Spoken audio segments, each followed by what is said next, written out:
Imaginez que vous passiez une porte et que vous tombiez dans un monde merveilleux et fantastique. Un monde rempli d'êtres magiques et d'animaux qui parlent. Vous vous trouvez émerveillé par ce monde nouveau et ces personnages que vous rencontrez. Mais une question se pose. Comment savoir qui est bon et qui est mauvais?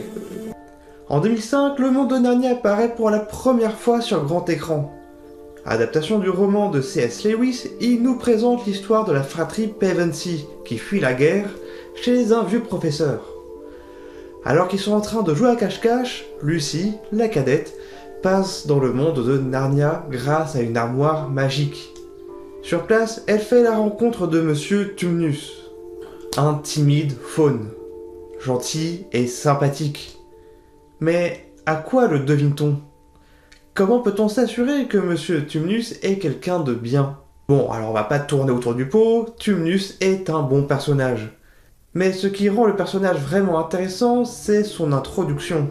Il prend la jeune Lucy sous son aile et lui présente Narnia, il rit avec elle et l'accueille chez lui. En bref, dès son introduction, on sait que Monsieur Tumnus est quelqu'un de gentil. Et ce procédé narratif a un nom, Save the Cat, du nom du livre de Blake Snyder. Alors, pourquoi sauver le chat?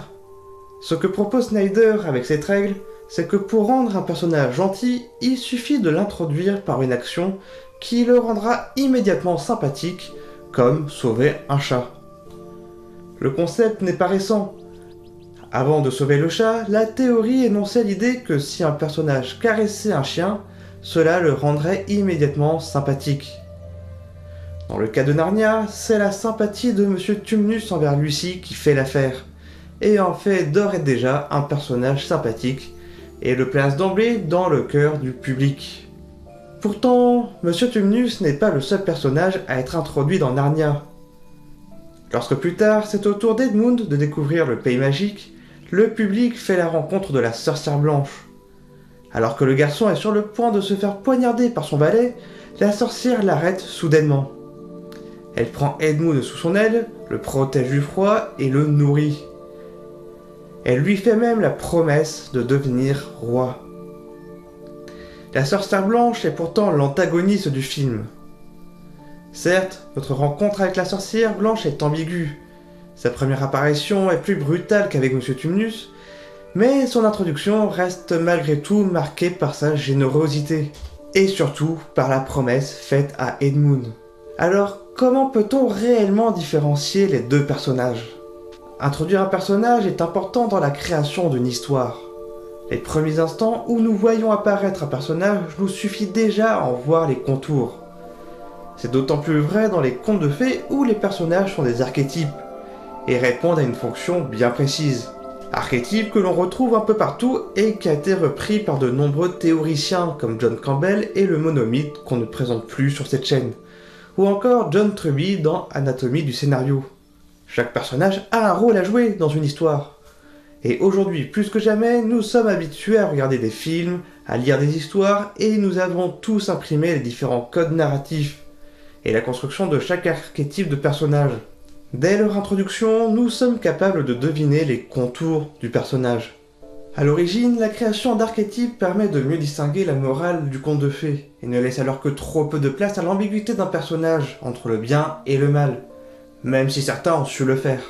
Pourtant, le cinéma et la littérature nous ont également appris à nous méfier des apparences. De plus en plus de personnages sont manipulateurs et savent cacher leur jeu. Un double jeu qui est d'ordinaire propice au plot twist que l'on retrouve tout d'abord dans les thrillers et les romans policiers, où le criminel est souvent déguisé en un personnage sympathique, ou devient tout au plus quelqu'un aux intentions ambiguës. Les histoires que l'on écrit servent souvent de représentation d'une morale, mais aussi et surtout une représentation du monde. Si les contes de fées et les archétypes servent à simplifier un propos et à le rendre plus compréhensible, le monde, lui, ne reste pas moins complexe et difficile à saisir. Si le monde réel est bien rempli de figures du mal et de figures du bien, de nombreux sujets de société sont aujourd'hui très difficiles à appréhender, tant sur le plan du bien que celui du mal. Aucun personnage de fiction n'est réellement parfait, et c'est d'ailleurs ce qui les rend intéressants. leur donner une véritable complexité et donner à certains une véritable ambiguïté sur le plan moral, c'est aussi permettre au public de mieux appréhender leur propre complexité et celle de la réalité. I find the world a bitter and complicated place, and it seems to feel the same way about me. Ainsi, combien de personnages aux allures sympathiques ont fini par sombrer du côté obscur de la force? Et à l'inverse, combien de figures du mal ont eu droit à la rédemption? Alors si l'introduction d'un personnage peut immédiatement nous le rendre sympathique, à qui peut-on vraiment se fier? Mais revenons au monde de Narnia. Le film suit bien les codes du conte de fées, dans une contrée magique, avec ses archétypes, propres aux monomythes. Mais ce n'est pas dans ce monde merveilleux que commence l'histoire. Le film nous avait promis des merveilles, mais commence en plein Londres, bombardé par des avions allemands en pleine Seconde Guerre mondiale. Les jeunes Pevensie sont des enfants coincés dans un monde bien trop compliqué pour eux, ravagés par la guerre. Leur père soldat est loin d'eux, et leur mère veut les envoyer loin de chez eux. Ils se retrouvent coincés chez le discret professeur Kirk et la sévère Madame Macready.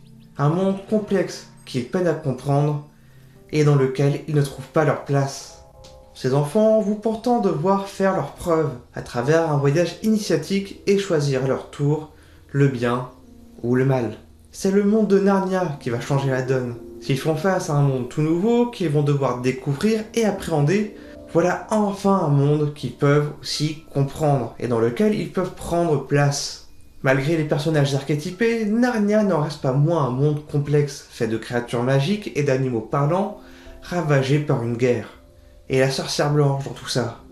Si les personnages qu'on y retrouve sont bel et bien des archétypes, la sorcière blanche est l'archétype de la manipulation. La manipulation est une caractéristique que l'on retrouve chez de nombreux méchants au cinéma. Mais rares sont ceux qui utilisent cette manipulation pour inciter d'autres personnages, plus innocents, à rejoindre leur rang. Si Edmund rejoint finalement les rangs du Lion Insolent, grand seigneur de Narnia, la sorcière blanche a cette aptitude à manipuler, sous prétexte de rejoindre un monde plus grand, un avenir plus radieux, où il aurait une place d'élu, et ce, quel que soit le prix à payer. De quoi rappeler les heures sombres de notre histoire. En arrivant à Narnia, les enfants Pevensie voilà le moyen de trouver leur place et rencontrer des mentors à côté desquels ils vont pouvoir grandir et mûrir. Mais surtout, trouver une cause qu'ils comprennent, à laquelle ils se sentent concernés et pour laquelle ils vont pouvoir se battre.